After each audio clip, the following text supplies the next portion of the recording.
Përshëndetje miq të respektuar. Po vazhdoj edhe me këtë video me çështje turke, duke ju bërë me dije se prej ditës kur u hap lajmi mbi aferat korruptive, kriminale, terroriste, siç po akuzohet Ekrem İmamoğlu, unë deri në këto momente kam bërë 10 video të cilat i kam postuar në kanalin tim në YouTube. Kam dhënë 5 intervista, vetëm 3 prej tyre medjave shqiptare, 2 medjave të huaja dhe kam bërë disa statuse dhe 2 shkrime të botuara.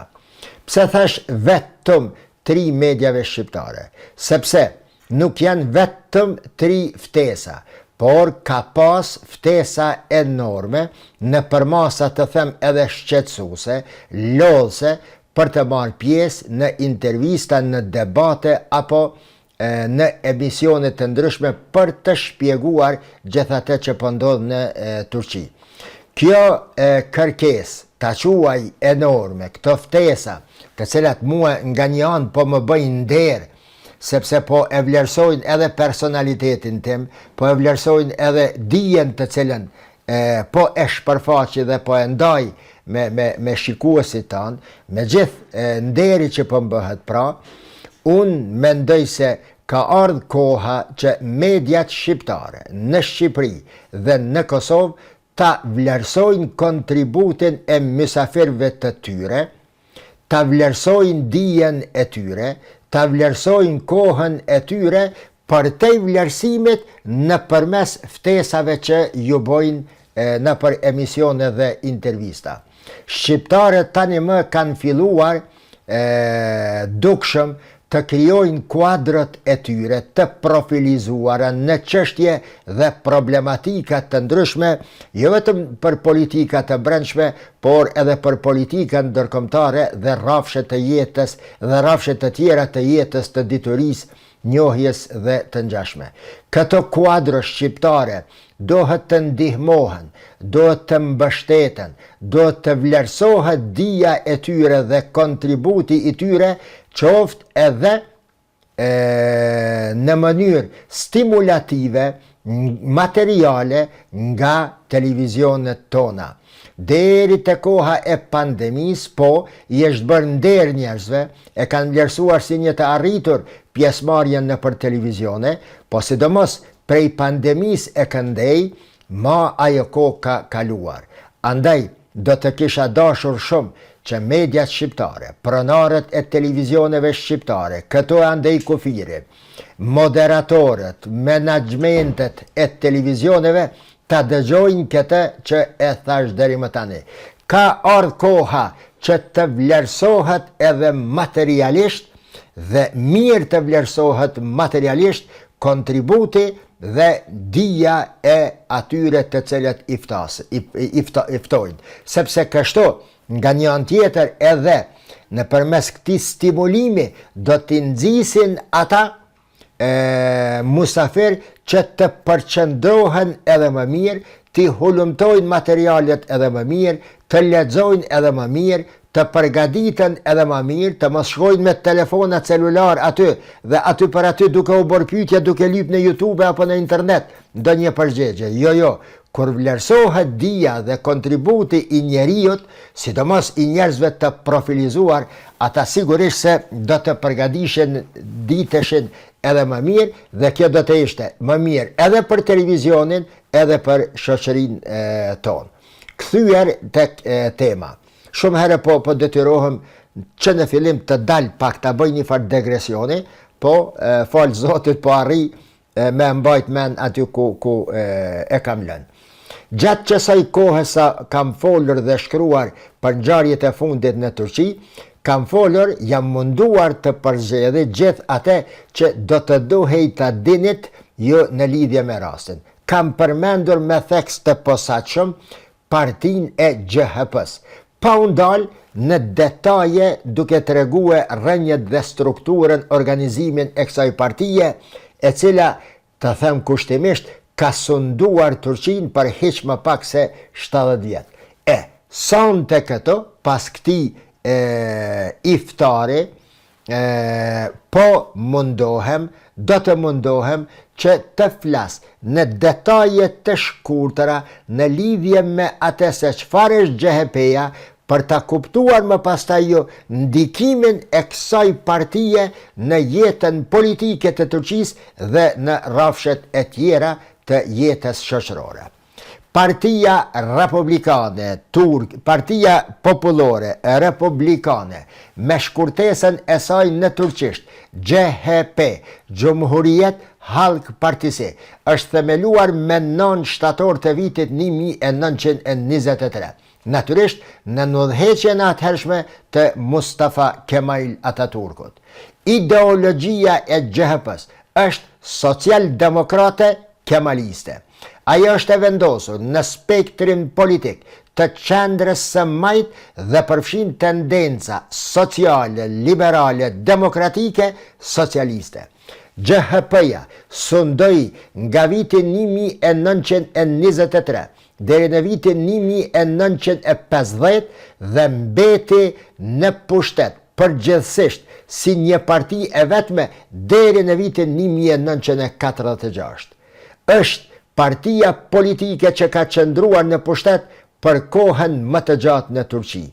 E themeluar fillimisht në emrin Partia Popullore ose Halk Partisi nga Ataturku dhe atë si vazhdimsi e shoqatës për mbrojtjen e të drejtave të Anadolit dhe Rumelis, që originalisht quhej Anadolu ve Rumeli Mudafa ve Mudafai Hukuk Gjemjeti, dërsa fjallën Republik Gjumhuriet e merr dhe i shtohet me 10 nëntor të vitit 1924, do me thënë një 14 muaj më pastaj, dhe fillon të quhet Gjumhuriet Halk Partisi në vend të Halk Partisi. Në historinë politike të Turqisë, GHP-ja është konsideruar në praktik si vazhdimsi e gjënturqve dhe bashkimit e përparimit, Gjën Türkler Ittihad ve Terakki. Kush janë gjënturqit? Janë kuadrot turke të kohëve të fundit të perandorisë osmane, që ishin shkolluar në universitete evropiane, sidomos në Paris, dhe ishin përgatitur, mos them të nxitur, ishin përgatitur që të përmbysnin rendin kushtetues të perandorisë osmane. Janë njerëzit të cilët viteve të fundit të jetës së perandorisë osmane shkaktojnë trazirat më të mëdha përgjatë perandorisë osmane, ku humbin jetën me dhjetra mijë të rinja. Pas krijimit të GHP-s në vitin 1924, themelohet më pastaj Partia Republikane Progresive në udhëheqjen e Kazım Karabekir. Partia Republikane Progresive akuzohet me njëherë se ishte përfshirë në rebelimin e Sheikh Saidit dhe se kishte planifikuar të vriste Ataturkun. Mbyllet me njëherë. Kryeministri Inönü paraqet një ligj që i jep të qeverisë kompetencat të jashtëzakonshme dhe shpallet ligji ushtarak, ku të gjitha partitë politike përveç GHP-s, të gjitha shoqatat me përmbajtje dhe substrat politik mbyllen dhe fillon ndalimi dhe ndalohet botimi i të gjitha gazetave të cilat po botoheshin pa miratimin e shtetit. Ky ndalim zgjati deri në vitin 1938. Pas themelimit të GHP-s, është me rëndësi të them edhe këtë, me njëherë fillojnë reformat të cilat përfshinin miratimin e kodeve, sjelljen fillimisht, dhe miratimin e kodit civil dhe penal, i marrë kryesisht nga Zvicra dhe Italia, vazhdohet me përshpejtimin e industrializimit të shtetit, vendit, reforma e tokës dhe programet e zhvillimit rural, ligji i strehimit, sekularizmi shpallet si shahdamari i Republikës Turke, laicizmi më pastaj, të drejtat e grave për të votuar dhe për të zgjedhur më pastaj edhe revolucioni dhe implementuar në fakt revolucioni I alfabetit, I cili revolucion sjell në Turqi alfabetin latin dhe e demolon, e hjek nga jeta publike alfabetin arab që e kishin turqit deri në atë kohë. Me prurjen e alfabetit latin, me gjithë që transformohet shtetin në një shtet demokratik me synime perëndimore, aty ndodh diçka që as ata me hesap nuk e kanë kuptuar. Një shoqëri që ka ditë shkrim lexim 93%, për një natë shndrohet në një shoqëri analfabete 98%, sepse vetëm 2% e popullatës turke dinin të lexonin shkrimin latin. Ky akt makabër nga perspektiva intelektuale do të detyron shtetin e Turqisë që të nisë mësimin e shkrim leximit në për qytete, në për shkolla, në për fshatra, në për kooperativa bujqësore, sikur të ishte në kohën e para 3000 vjete. Prej ajës fillohet e deri të Z-ja në fund nga pika 0. Në këtë proces, ideologjia e nacionalizmit turk përhapet me të madhe me adoptimin e parimit të nacionalizmit turk I ndar nga bota muslimane. Midis viteve 1930 deri në vitin 1939, GHP e shpall dhe proklamon ideologjinë e saj botërisht dhe shpallet ajo që quhet 6 shigjetat. I shihnin në flamurin e GHP-s janë 6 shigjetat. Çfarë janë 6 shigjetat? Janë 6 themelet mbi të cilat ndërtohet platforma politike e GHP-s. Edhe ato janë: e para, republikanizmi, e dyta është nacionalizmi, e treta është laicizëm sekularizmi, e katërta është revolucionarizmi, e pesta populizmi dhe e gjashta etatizmi. Më falni.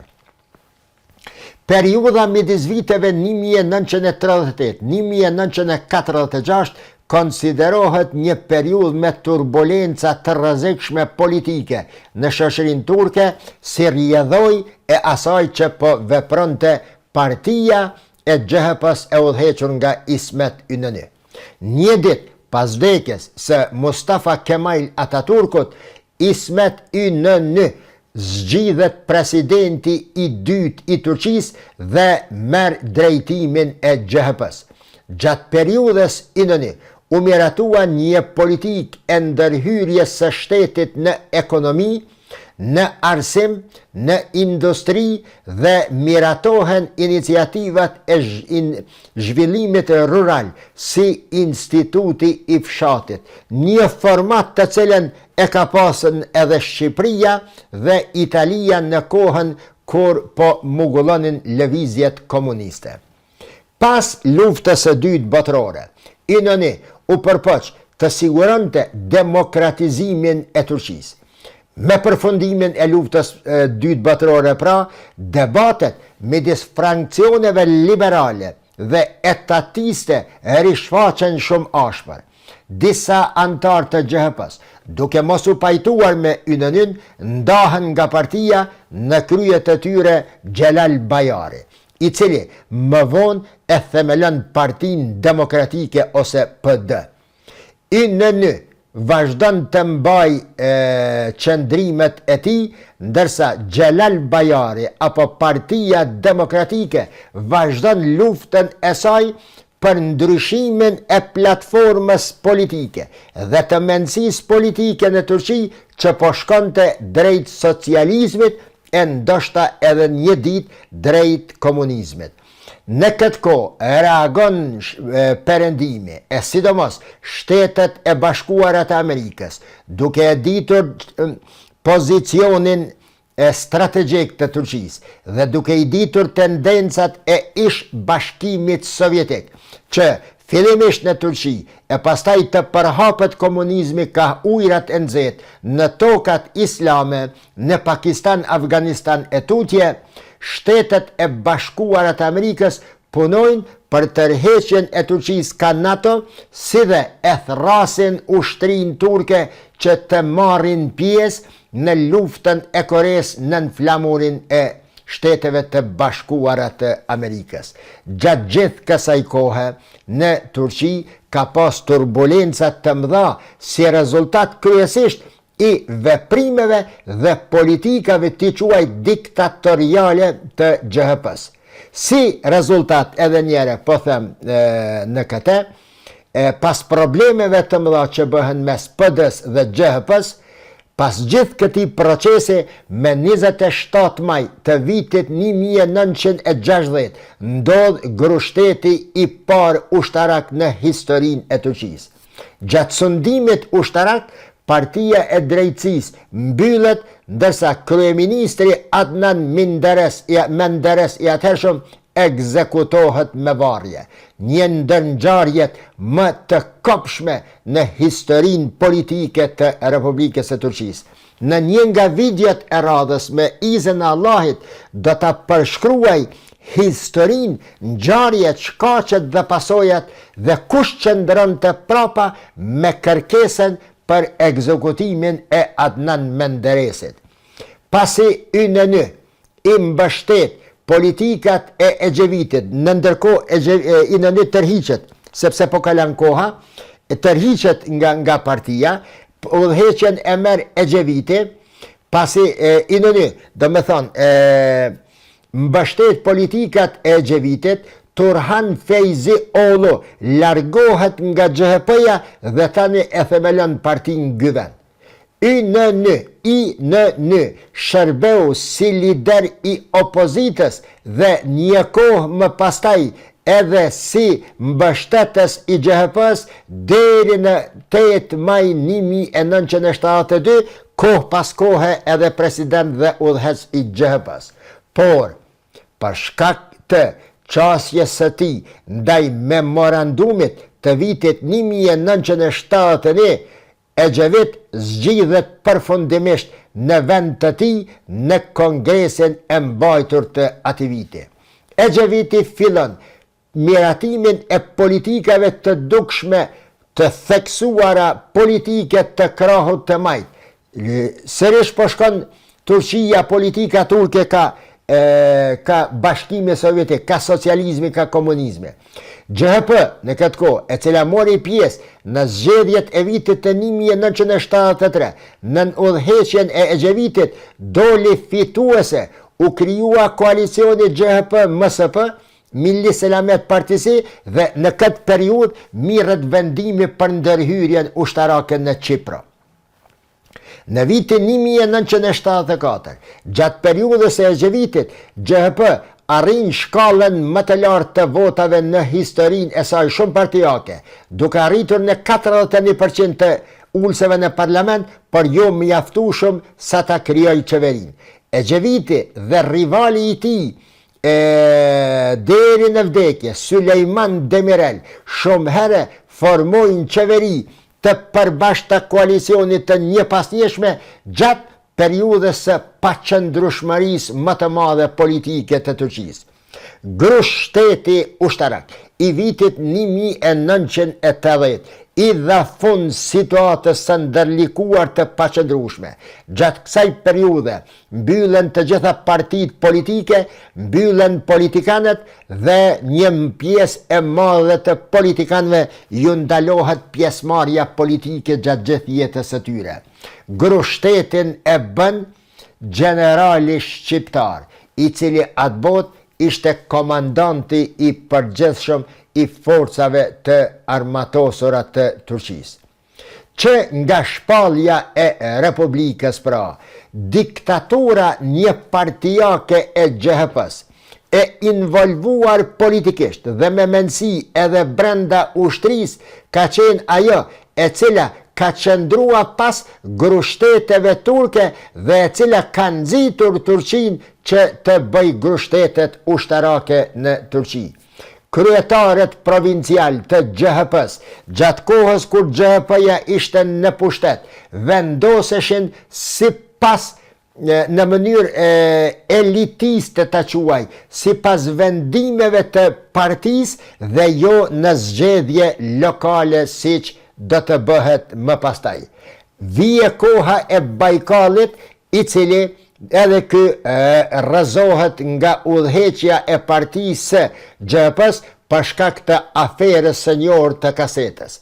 Me 22 maj të vitit 2010, Kemal Kılıçdaroğlu zgjidhet kryetari i ri i partisë. Kılıçdaroğlu e ktheu në fakt GJP-s imazhin e saj tradicional social-demokrat dhe braktisi karakterin ekstrem laik konservator të partisë. Në zgjedhjet e vitit 2011, në udhëheqjen e Kemal Kılıçdaroğlu,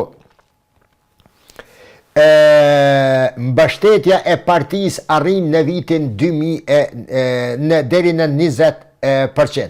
Po e shkurtoj materialin për shkak të kohës. Në kongresin e fundit të partisë së GJP-s, Ekrem İmamoğlu ja krijon kurthën Kemal Kılıçdaroğlu dhe e rrëzojnë nga udhëheqja e GJP-s. Kemal Kılıçdaroğlu më pastaj ngrit akuza dhe padi pranë gjykatës së Turqisë, akuza këto, lënë gjykate këto të cilat edhe më tutje vazhdojnë si rezultat i ankesave të cilat Kemal Kılıçdaroğlu i bën kundër Ekrem İmamoğlu's dhe kryetarit të tanishëm i cili zgjidhet me patë drejtë, sipas asaj që deklaron Kılıçdaroğlu dhe kjo është Özgür Özel. Zgjedhja e Özgür Özel'it për kryetar të GJP-s i jep edhe më tutje naft zjarrit urrejtës ndaj AKP-s dhe regjimit apo udhëheqjes politike të Recep Tayyip Erdogan. Özgür Özel është presidenti, kryetari i tanishëm i GJP-s, i cili me sa po shihet, po dëshiron, me sa po shihet, mos të prejudikoj unë këto, me sa po shihet, po dëshiron të shkaktoj trazirat të përgjakshme, vetëm e vetëm që ta kthej edhe një herë Ekrem İmamoğlu'n në pozitën e kryebashkiakut të Stambollit, sepse Ekrem İmamoğlu ka qenë mbështetësi dhe financuesi kryesor i zgjedhjes së Özgür Özel.